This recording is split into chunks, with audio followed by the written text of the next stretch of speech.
मैंने कुछ दिन पहले OnePlus 13S का लॉन्ग टर्म रिव्यू किया था और मैं side by side X200 FE को भी लॉन्च से ही चेक कर रहा हूँ। दोनों ही सिमिलर प्राइस पे आते हैं और दोनों के ही अपने अपने एडवांटेजेस हैं। तो आज हम वैसे तो X200 FE का लॉन्ग टर्म रिव्यू करेंगे, बट बीच बीच में मैं आपको इसे 13S के साथ कंपेयर करके भी दिखा दूं, सो दैट आप एक बेटर डिसीजन ले पाओ। अगर आपको मेरी आवाज अलग लग रही है तो मेरी तबियत थोड़ी खराब चल रही है, तो थोड़ा मैनेज कर लेना। इस फोन के डिजाइन को अगर आप ध्यान से देखोगे तो ये आपको iPhone 16 से मिलता जुलता लगेगा एंड ये सेम सीन OnePlus 13S के साथ भी है एंड इसकी इन हैंड फील मुझे 13S से बेटर ही लगी है, क्योंकि Vivo के एजेस OnePlus के कंपैरिजन में हल्के से ज्यादा कर्व्ड हैं, जिसके कारण इसकी ग्रिप सॉलिड फील होती है। ये एक बड़ा ही कॉम्पैक्ट सा डिजाइन है। इसका बैक ग्लास भी इन्होंने मैट फिनिश में दिया है, तो ये हाथ में काफी अच्छे से फिट होता है एंड इसकी ग्रिप भी काफी अच्छी है। फिंगरप्रिंट के निशान वगैरह भी नहीं पड़ते। फ्रेम भी मेटल का है और मैंने तो इसको केसलेस ही रखा है और ब्लैक कलर होने के बाद भी अभी तक कोई स्क्रैचेस नहीं पड़े। इसका वेट 191 ग्राम्स है। 13S इसके कंपैरिजन में 185 ग्राम्स का है। मार्केटिंग के नंबर्स थोड़े अलग हैं, लेकिन मैं यहाँ आपको वे करके दिखा रहा हूँ। बाकी दोनों फोन्स में एज सच कोई फर्क नहीं आता, हाथ में वजन सेम ही लगता है। प्लस ये एक कॉम्पैक्ट फोन है तो लॉन्ग आवर यूसेज के लिए ये हाथ में कंफर्टेबल भी है। इसको अगर आप टेबल पे रखोगे तो ये थोड़ा सा वॉबल करता है, ज्यादा नहीं। यहाँ आपको IP69 की रेटिंग मिलती है, जबकि यहाँ IP65 है। सो ऑब्वियसली Vivo काफी बेटर है। बाकी इसका USB वर्जन Gen 2 वाला ही है, मतलब अब तो 30,000 से ऊपर Gen 3 कर देना चाहिए। और जिस भी कलर का आप फोन लोगे Vivo आपको उसके साथ का कवर भी देगा, तो ये ब्लेंड भी बहुत अच्छा होता है और केस की क्वालिटी भी प्रीमियम वाली है। मेरे को पर्सनली Vivo का डिजाइन बेटर लगा है, बट ऑब्वियसली इसमें आपकी पर्सनल प्रेफरेंस 13S हो सकती है। अब फ्रंट पे आए तो इसकी डिस्प्ले इसका एक मेन USP है। एक तो इसका साइज है जो 6.31 इंचेस का है और 1.5K रेजोल्यूशन है और 120 हर्ट्ज है। Vivo ने यहाँ शॉर्ट सेंसेशन कोर वाला प्रोटेक्शन दिया है, जो कि इनका अभी तक का सबसे बेस्ट है। अल्फा वाला तो ये हर जगह देते हैं, ये वाला उससे बेटर है। बाकी इसके ऊपर ये स्क्रीन प्रोटेक्टर लग के आता है और इसके बेजल्स भी आपको बहुत पतले मिलते हैं। डिस्प्ले एक्सपीरियंस को देखें तो इतने लंबे टाइम के यूसेज में मुझे इसकी डिस्प्ले काफी बढ़िया लगी है। कलर कैलिब्रेशन ऑन पॉइंट है, क्योंकि रंग ऐसे अच्छे और पंची दिखते हैं। ब्लैक्स भी अच्छे खासे डीप है। YouTube एंड Netflix में HDR का सपोर्ट भी आपको मिलेगा और ये HDR कंटेंट में बहुत ज्यादा ब्राइट जाता है, क्योंकि ब्राइटनेस का नंबर बड़ा है। ब्राइटनेस के मामले में तो ये OnePlus 13S से थोड़ा ज्यादा ब्राइट है, क्योंकि यहाँ जो HBM है वो 1800 निट्स का है। सो जो आउटडोर विजिबिलिटी है वो एकदम क्लियर है। PWM नंबर भी 2160 हर्ट्ज का है, यानी कि जिसकी भी आंखें सेंसिटिव है वो रात में काफी सुरक्षित रहेंगे। नीचे ही आपको फिंगरप्रिंट स्कैनर भी मिलता है। ये सही है, काम भी फास्ट करता है, लेकिन ये हल्का सा कम एक्यूरेट है। OnePlus वाले में जैसे मर्जी फिंगर रखो वो खुल जाता है,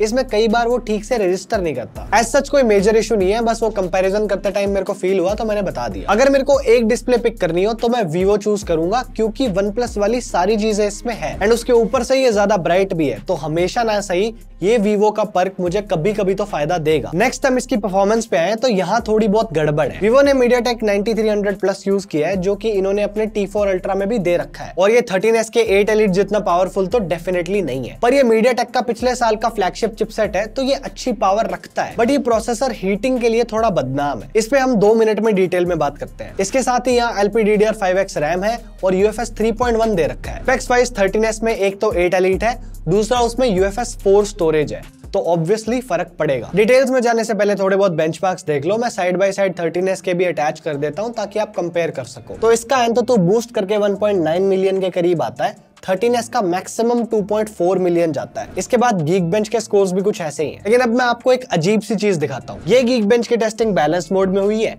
और ये गेम बार से परफॉर्मेंस बूस्ट ऑन करके हुई है। बूस्ट के रिजल्ट्स आखिर आधे क्यों हैं? ये सेम चीज मैंने 3D Mark में भी देख ली, उसमें भी सेम ऐसा ही है। तो ये परफॉर्मेंस मोड क्या सिर्फ नाम का है? इसका 3D Mark 13S के कंपैरिजन में काफी वीक पड़ता है, बट क्या ये डिफरेंस गेमिंग में भी दिखेगा? तो सभी गेम्स जितनी भी मैक्स सेटिंग्स अवेलेबल है उस पे 30 मिनट्स के लिए खेले गए हैं। पहला कंक्लूजन आप ये ड्रॉ करोगे कि BGMI में इसमें 90 FPS मिलते हैं, जबकि 13S आपको 120 देता है। दूसरा, वुदरिंग वेव्स इसमें हाई सेटिंग्स पे खेलना काफी मुश्किल है। कॉम्प्लेक्स बैटल्स में FPS 45 के आसपास चले जाते हैं। इसके साथ ही अगर आप इसका टेम्परेचर देखोगे तो वो ज्यादा जा रहा है। FPS से कोई मेजर शिकायत नहीं है, लेकिन ये गर्म होता है। तो अगर आप इस फॉर्म फैक्टर में कोर परफॉर्मेंस एक्सपेक्ट कर रहे हो तो डेफिनेटली 13S के साथ जाओ, क्योंकि सेम टेस्टिंग में उसका टेम्परेचर बहुत अच्छा मेंटेन था। ऑल्दो ये कॉम्पैक्ट फोन्स गेमिंग के लिए होते नहीं है, बट स्टिल मैंने आपको दिखा दिया कि कौन कैसा है। हालांकि जनरल यूसेज में फोन बिल्कुल हीट नहीं होता, आउटडोर में भी आपको गर्मी महसूस नहीं होगी। ये सब सिर्फ तभी है जब इसको पुश किया जा रहा है, नॉर्मल सिचुएशन में सब कुछ सही चलता है, कोई हीटिंग नहीं होती। बैटरी पे है तो इसमें 6500 mAh की मिलती है और सिलिकॉन कार्बन है। अब एक बार आप इसका स्क्रीन ऑन टाइम देखो, मुझे ये मॉडरेट टू हैवी यूसेज में 7-8 घंटे का एसओटी दे रहा है। आप इसमें यूसेज वगैरह सब देख सकते हो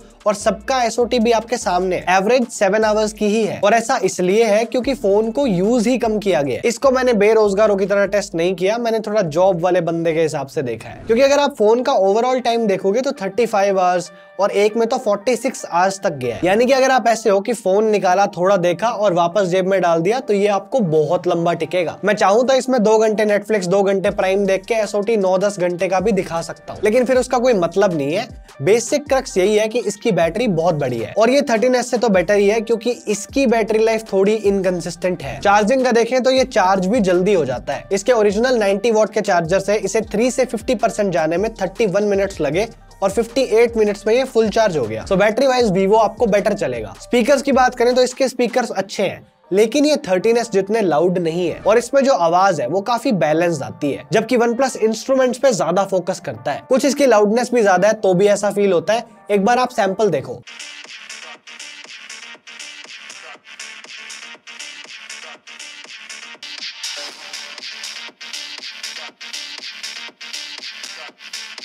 इसका स्पीकर बुरा नहीं है, लेकिन ये बेस्ट की कैटेगरी में नहीं आता। अगर OnePlus 9 है तो ये 8 है और आपको हाई-रेस कोडेक्स और डोल्बी एटमॉस का सपोर्ट इसमें भी मिलता है। 5G स्पीड्स और नेटवर्क में मुझे इसमें कोई दिक्कत नहीं आई एंड वाईफाई वर्जन भी यहाँ लेटेस्ट 7 वाला ही मिलता है। ज्यादा टाइम वेस्ट ना करते हैं, कॉल क्वालिटी और वाईफाई कवरेज आपको दोनों एकदम परफेक्ट मिलते हैं, आपको कोई दिक्कत नहीं आएगी। अब इसकी यूआई की बात कर लेते हैं और FunTouch OS के बारे में पूरे ब्रह्मांड को पता है, जिसको नहीं पता है मैं बताता हूँ। यूआई वैसे तो सही है, स्टेबल है, अच्छा काम करता है, एनिमेशंस भी आपको बढ़िया मिल जाएंगे। सॉफ्टवेयर फीचर्स कुछ बहुत ज्यादा नहीं है, लेकिन एआई इन्होंने भी डाला हुआ है। उसके अलावा बुरे ब्लोटवेयर नहीं है, कुछ बस एडिशनल एप्स है जिन्हें आप डिलीट कर सकते हो। 2-3 दिक्कतें इसमें वही है जो हर FunTouch OS फोन में होती है। एक तो वी ऐप स्टोर आपको नोटिफिकेशंस भेजता है तो आपको इसे बंद करना पड़ेगा। ग्लोबल सर्च अगर आप ऑन रखोगे तो इसे नीचे स्वाइप करते ये रिकमेंडेशंस आती हैं तो इसको बंद कर दो। ऐप इंस्टॉल करोगे तो ये स्कैनर वाली स्क्रीन आएगी, उसमें भी रिकमेंडेशंस आती है। बस इसकी यही कमी है और अगर आप एक बेसिक यूजर हो तो इस सब को बंद करके चीजें सॉर्ट हो जाएंगी। अच्छे के नाम पे AOD और थोड़ी बहुत लॉक स्क्रीन कस्टमाइजेशन बढ़ा दी है। एक Vivo डॉक मास्टर करके फीचर डाला हुआ है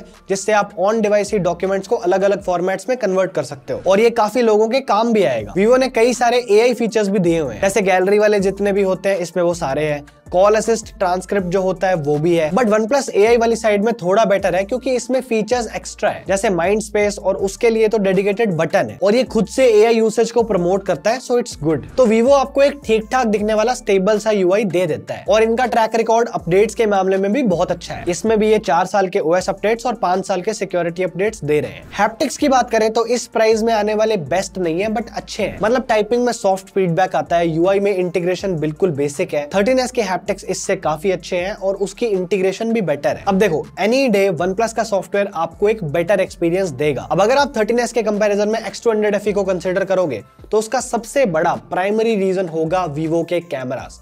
तो चलो उसी की बात करते हैं। तो रियर में आपको 3 कैमरास मिलेंगे। 50 मेगापिक्सल का मेन है, 50 मेगापिक्सल का 3x टेलीफोटो और एक 8 मेगापिक्सल का अल्ट्रा वाइड। सेटअप इनका OnePlus से बेटर है क्योंकि एक तो वहां अल्ट्रा वाइड नहीं है और टेलीफोटो भी 2x है जिसका कोई मतलब नहीं है। अब आप एक बार फोटोज देखो, मेन कैमरा की इमेजेस बढ़िया और क्रिस्प आती है, कलर्स सोशल मीडिया रेडी आ जाते हैं एंड डायनेमिक रेंज भी अच्छी है। कभी कभी एक्सपोजर और व्हाइट बैलेंस थोड़ा इनकंसिस्टेंट कर देता है बट मोस्टली इट्स फाइन। आप आर्टिफिशियल लाइटिंग कंडीशंस में भी देखोगे तो लाइट्स को ये सही से मैनेज कर ही लेता है। अल्ट्रा वाइड यहाँ 8 मेगापिक्सल का है, कुछ ना होने से तो बेहतर ही है। भले ही ये काम 8 मेगापिक्सल जैसा ही करता है क्योंकि आर्टिफिशियल लाइटिंग में मेन लेंस से कलर्स थोड़े डिफरेंट है। डे लाइट में रिजल्ट्स ठीक आ जाते हैं, बस डिटेल्स थोड़ी सॉफ्टर साइड पे है। इन्होंने इस छोटू फोन पे 3x पेरिस्कोप दिया है जो कि सेम इनके T4 अल्ट्रा में भी आता है। इन जनरल बताऊं तो 3x की फोटोज डिटेल्ड आती हैं, बस आप इससे मैक्रोज नहीं ले सकते। जूम यहाँ 100x तक पॉसिबल है, वैसे ये AI से एनहांस करता है, लेकिन फोटोज 10x तक ही यूजफुल रहती हैं, उसके आगे फिर पेंटिंग वाला हिसाब हो जाता है। पोर्ट्रेट मोड की बात करें तो इसने मुझे सबसे ज्यादा इंप्रेस किया है। इसमें edge detection, bokeh most of the time on point रहता है। स्किन टोन्स को ये थोड़ा फेयर साइड पे लेके जाता है बट वो इसके DNA में ही है। मोस्ट आइडियल कंडीशंस में ये सोशल मीडिया रेडी इमेजेस निकाल के देता है एंड ये वही Vivo वाली लुक है जो मोस्टली सबको ही पसंद आ जाती है। सेल्फीज की बात करें तो वो भी 50 मेगापिक्सल की ही है बट एक मस्त चीज देखो, इसके आगे आपको डुअल फ्लैश मिलता है